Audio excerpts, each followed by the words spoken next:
O ex-ministro das Finanças do Reino Unido, Rishi Sunak, foi anunciado nesta segunda-feira como novo primeiro-ministro britânico. Ele assume o posto que foi deixado por Liz Truss na última quinta-feira. E para a gente repercutir e falar sobre esse assunto, recebemos agora aqui na Band News FM Maria Puk. Ela é graduada em Relações Internacionais, mestre em Direito Europeu e professora de Direitos Humanos na Faculdade São Judas Tadeu. Professora, muito obrigado por atender a Band News. Tudo bem? Boa noite, Alessandro. Obrigada pelo convite. Muito feliz em estar aqui. Bom, vamos começar justamente com essa figura, Rishi Sunak. Ele que é um bilionário, isso já tem sido muito batido, né, na mídia, um bilionário de ascendência indiana. Quem ele representa? Quem é ele? Para a gente entender melhor essa ascensão agora ao cargo de primeiro-ministro. O Rishi Sunak, ele é uma figura emblemática, né? Por assim dizer. Ele é hoje ele é o parlamentar mais rico do Reino Unido. E quando a gente olha, é um descendente de imigrantes, é uma pessoa que vem, né, de um grupo minoritário, mas ele também é minoritário por outro lado. Ele como eu disse, ele é o parlamentar mais rico do Reino Unido. Ele tem uma formação de elite, ele vem de uma família abastada, então aquela imagem que a gente pode ter, né, de uma pessoa que entende da minoria, talvez não tanto, porque justamente ele tem um pouco de cada dos dois espectros, né? Então é interessante a gente olhar isso. É o primeiro-ministro que a gente tem no Reino Unido que não é cristão, que não é também assumidamente branco. Então é uma quebra de paradigmas, mas ao mesmo tempo ele também não representa 100%, né, uma classe minoritária que é a dos imigrantes no Reino Unido, no caso de que porque eles pertencem à alta sociedade da. Perfeito. E quais devem ser os principais desafios dele à frente agora do governo britânico? A gente tem diversas situações complexas que o Reino Unido precisa resolver. Tem algo que é mais urgente nesse momento e que provavelmente ele vá se debruçar já nesse início de governo? Com certeza a questão da economia, que foi o que tirou a Liz Truss do cargo de primeira-ministra, foi o que fez ela renunciar. Não à toa ele foi ministro das Finanças, como bem já tivesse introduzido aqui na tua fala. Ele foi ministro das Finanças durante um período bem delicado para o mundo todo, que foi a pandemia. Então, se espera que ele, agora, logo nos primeiros dias de mandato, ele tome as rédeas da situação da economia britânica, que ficou ameaçada, né, nesse pouco tempo que a Liz Truss assumiu o cargo de primeira-ministra do Reino Unido. Bom, ele, Rishi Sunak, é um bilionário, como a gente disse, é o parlamentar mais rico do Reino Unido, e dizem, inclusive, que é mais rico que o próprio rei Charles III, agora rei monarca da família real britânica. Como é que a gente pode prever, analisar essa relação? Porque é uma relação nova por conta de ser um novo primeiro-ministro, mas a gente ainda está falando de um novo rei. Recentemente assumiu a coroa depois da morte da rainha Elizabeth. E é um rei que, em relação, na comparação com a rainha Elizabeth, tem muito mais vontade, digamos assim, de falar de coisas políticas, de entrar nesse mundo político. Essa relação entre os dois, como a gente pode projetar daqui para frente?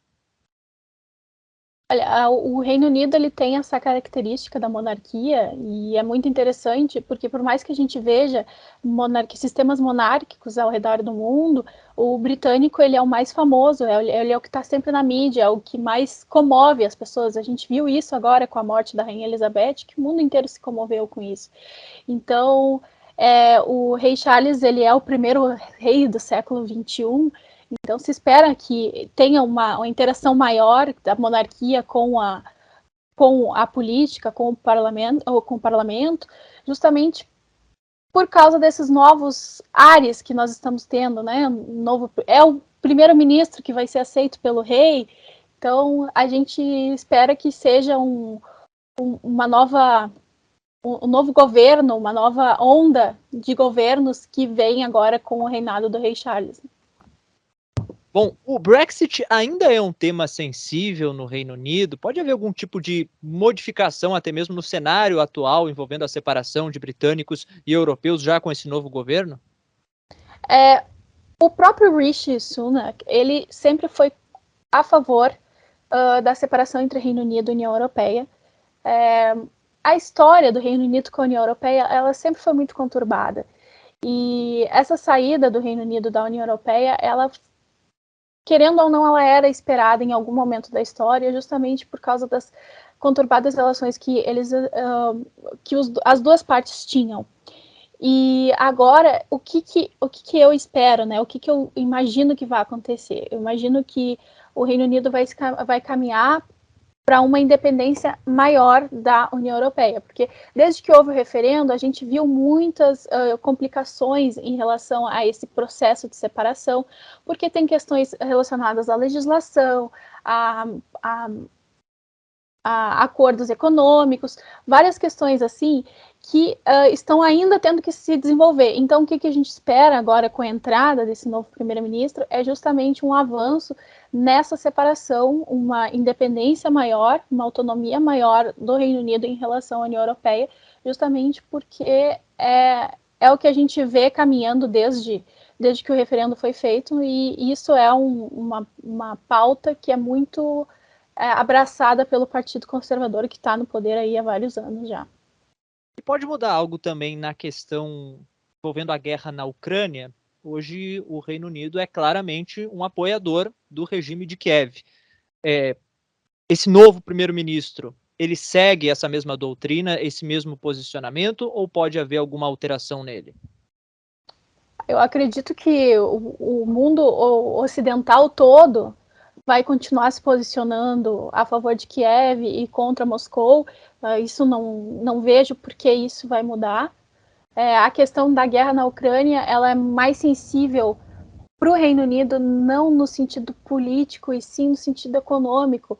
A gente está se aproximando aí do inverno europeu, e com a questão dos custos, da importação de energia, isso vai se tornar uma preocupação, mas mesmo assim eu não consigo imaginar que vá haver uma mudança de posicionamento do Reino Unido em relação à guerra, né, na Ucrânia contra a Rússia.